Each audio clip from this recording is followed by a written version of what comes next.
Welcome to Raj properties. फिर से एक बार हम नए विषय में बात करने के लिए आपके पास आ गए हैं। दोस्तों, इस बार मैं लेकर आया हूं टीडीएस। टीडीएस क्या होता है, कब भरा जाता है, कौन भरता है, क्यों भरता है और टीडीएस को आईटी के रूप में कैसे हम फिर से अपने पैसे को रिटर्न ले सके, ये सारी चीज़ों में मैं बात करने वाला हूं। अक्सर देखा गया है कि लोग टीडीएस को लेकर बड़ा परेशान रहते हैं और ऐसा सोचते हैं कि मैंने 100 रुपए की चीज़ खरीदी और बाद में मुझे टीडीएस ऐड होकर आया। टीडीएस उसी 100 रुपए के अंदर की चीज़ है। पहले बता दूं कि टीडीएस क्या होता है। टीडीएस जब भी आप प्रॉपर्टी खरीदते हैं और आपकी प्रॉपर्टी की वैल्यू 50 लाख से ऊपर होती है तो आपको 1% का टीडीएस आपको भरना पड़ता है और वो बायर भरता है। नॉर्मली जो सेलर होता है उसको बाद में क्लेम करके पैसा रिटर्न मिलता है। तो अगर आप कहीं टीडीएस का विषय आपके दिमाग में, आपने घर खरीदा और टीडीएस अगर आपको समझ में नहीं आ रहा है तो आप मुझे कॉल भी कर सकते हैं। बाकी इस वीडियो को भी देखकर आप सारी चीज़ों को समझ सकते हैं।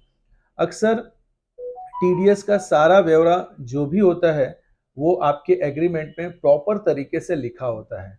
जैसे कि आपने 50 लाख का घर खरीदा और आपकी एग्रीमेंट वैल्यू 50 के प्लस बन रही है तो 1% मतलब 50,000 रुपया या 51 है तो 51,000 आपको टीडीएस भरने को आएगा। आप जब भी एग्रीमेंट करने जाएंगे तो आपको बकायदा आपके एग्रीमेंट में लिखा होता है कि आपने घर इतने का खरीदा और तो आपके घर की जो वैल्यू है वो ये है।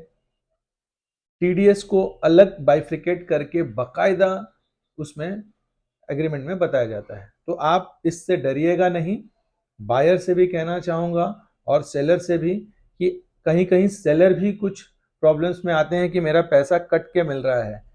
सेलर को पेपर रूपी फॉर्म में आपको टीडीएस मिलता है और जो बायर होता है वो बकायदा पोर्टल पे जाकर उस अमाउंट को वो पे करता है 26 क्यूबी। और यहाँ पर जब भी आईटीआर फाइल करनी होती है या फॉर्म 16 करना होता है तो उसको क्लेम करके वो पैसा ले सकता है।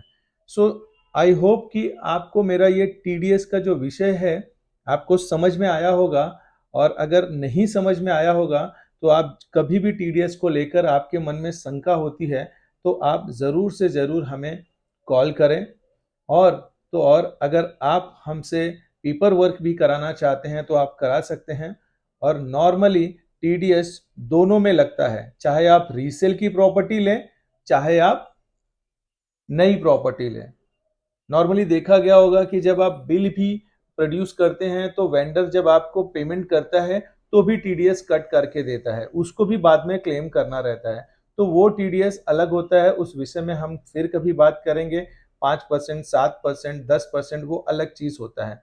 नॉर्मली और एक चीज बता दूं कि टीडीएस यहाँ पर 1% होता है, लेकिन अगर यही एनआरआई पार्टी अगर यहाँ का घर बेच के बाहर पैसे को लेके जाता है तो उसमें 20 से लेकर 30% तक भी टीडीएस कट होता है।